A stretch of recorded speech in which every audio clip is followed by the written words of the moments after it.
वंदे मातरम। आज हम बात करेंगे चाइना की स्ट्रिंग और पल्स नीति के बारे में, यानी कि मोतियों की माला। ये क्या है और स्ट्रेटेजिकली इसका भारत के लिए क्या इफेक्ट है, इस पर बात करेंगे। बेसिकली चाइना की स्ट्रिंग और पल्स नीति हिंद महासागर में अपने दबदबे और अपने सैन्य और आर्थिक क्षेत्र को मजबूत करने की नीति है, जिसके माध्यम से चाइना भारत को काउंटर करना चाहता है, विभिन्न देशों में बंदरगाह का निर्माण करके भारत को घेरना चाहता है और हिंद महासागर में अपने दबदबे को मजबूत करना चाहता है, जिसके तहत वो विभिन्न देशों में, भारत के पड़ोसी देशों में अपने सैन्य और आर्थिक बंदरगाहों का निर्माण कर रहा है। सबसे पहले अगर हम बात करें इस नीति के तहत, तो उसमें पाकिस्तान के अंदर एक ग्वादर बंदरगाह का निर्माण किया। और इस ग्वादर बंदरगाह का निर्माण इसलिए भी जानना जरूरी है क्योंकि इसका विरोध भारत इसलिए कर रहा है क्योंकि ये CPEC, China Pakistan economic corridor से होकर गुजरता है, जो कि चाइना को सीधा अरब सागर में जोड़ने की एक नीति है।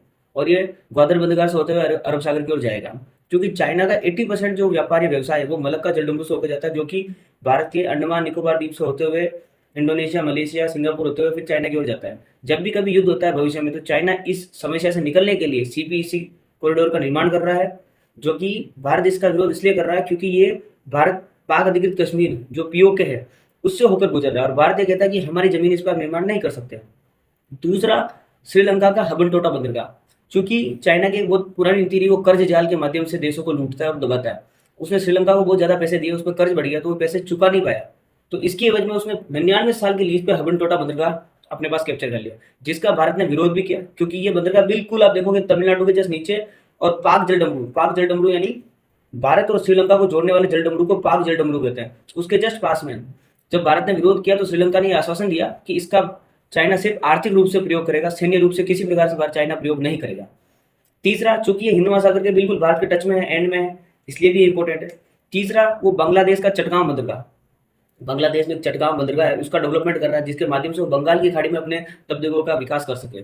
चौथा, म्यांमार के अंदर सितवे बंदरगाह है, जिसका डेवलपमेंट भी चाइना कर रहा है, और जिसके माध्यम से वो इस क्षेत्र पे सीधा अपनी पाइपलाइन और गैस पाइपलाइन से जोड़ते हुए, कनेक्टिविटी बढ़ाते हुए सीधे चाइना के अंदर जोड़ना चाह रहा है। चौथा,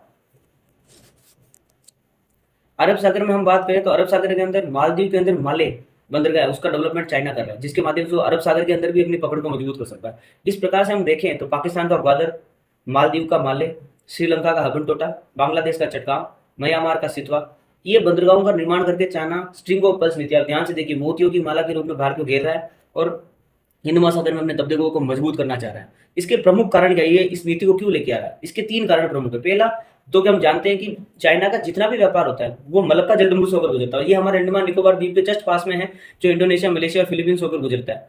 अगर भविष्य में कोई युद्ध होता है और ये देश आपस में मिलकर इस क्षेत्र को रोक देते हैं, मलक्का जलडमरू को, चेक पॉइंट को रोक देते हैं, जिस प्रकार से ईरान ने स्ट्रीट ऑफ हार्मुज को रोका, तो चाइना का सारा इकोनॉमिक कोलैप्स हो जाएगा। इसी चीज को बचने के लिए उसने अरब सागर में सीधा रास्ता निकालने के लिए सीपीईसी का डेवलपमेंट किया।